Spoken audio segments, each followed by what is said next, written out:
অবশেষে 3 দিন পর গভীর সমুদ্রে ডুবে যাওয়া ট্রলারের 2 মৎস্যজীবীর দেহ উদ্ধার। এখনো নিখোঁজ 3। ভাইরাল ডুবে যাওয়ার মুহূর্তের ভিডিও। গভীর সমুদ্রে দুর্ঘটনায় ডুবে যাওয়া ট্রলার থেকে প্রাণে বেঁচে ফিরলেও এখনো আতঙ্ক ও শোক কাটেনি নামখানা উপকূল এলাকায়। প্রায় 3 দিন পর ওই দুর্ঘটনায় নিখোঁজ 2 মৎস্যজীবীর মৃতদেহ উদ্ধার হয়েছে। তবে এখনো 3 জন মৎস্যজীবীর কোনো খোঁজ মেলেনি। এলাকা জুড়ে নেমে এসেছে শোকের ছায়া।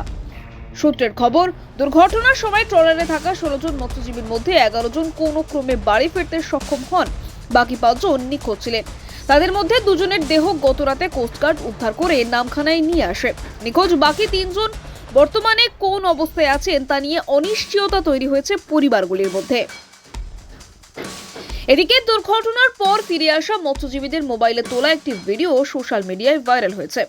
সেই ভিডিওতে দেখা যাচ্ছে বাংলাদেশ নেভির একটি কালো রঙের উন্নত ট্রলার পারমিতা 11 ভারতীয় ট্রলারটিকে ধাক্কা মেরে দ্রুত ঘটনাস্থল ত্যাগ করেছে। কোন রকম উদ্ধার কাজে অংশ না নিয়েই অভিযোগ, উত্তাল ঢেউ কেটে উচ্চ গতিতে চলতে সক্ষম ওই বাংলাদেশের নেভির ট্রলারটি ভারতীয় জলসীমার মধ্যেই এই ঘটনা ঘটায়। উল্লেখ্য, গত 13 ডিসেম্বর রাতে এফবি পারমিতা নামের একটি ভারতীয় ট্রলার গভীর সমুদ্রে ডুবে যায়। অভিযোগ, বাংলাদেশীয় উপকূলরক্ষী বাহিনীর জাহাজের ধাক্কায় ট্রলারটি ক্ষতিগ্রস্ত হয়।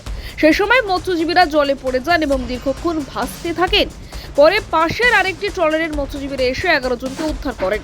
বর্তমানে ডুবে যাওয়া ট্রলারটিকে টেনে কেঁদো দ্বীপে আনার চেষ্টা চলছে। নামখানা থেকে গোপাল সিলের রিপোর্ট, ডিএন নিউজ বাংলা।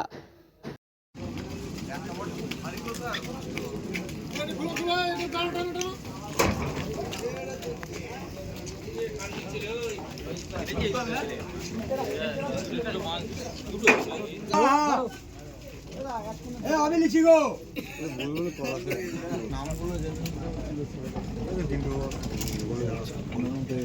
বলে দিচ্ছি।